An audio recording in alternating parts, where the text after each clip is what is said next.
Welcome to the Slop Farm. Enjoy the video. You start by confirming prerequisites.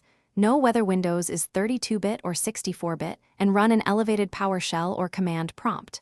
Once done, choose an approach: registry query, PowerShell command, or file inspection in the Microsoft NET folder.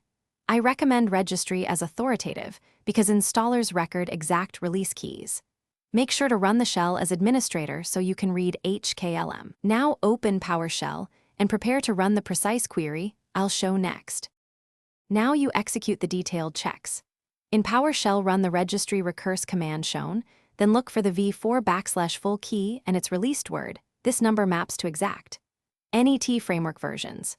If you prefer file checks, inspect C \Windows \Microsoft NET \framework and framework 64 for mscorelib or CLR. DLL version info. Compare file version strings to known version mappings. Once you have the release number or file version, translate it to the user-friendly framework version using the mapping table I'll summarize next. Finish by mapping the released word to the framework version. For example, 528,040 corresponds to NET framework 4.8.1 and record both registry and file evidence. If the registry key is missing, make sure you ran the shell elevated and check the 32-bit versus 64-bit registry paths. Registry redirection can hide keys.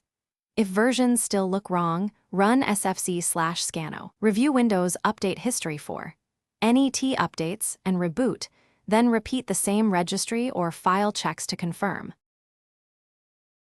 Thanks for watching. Consider subscribing if we helped you today.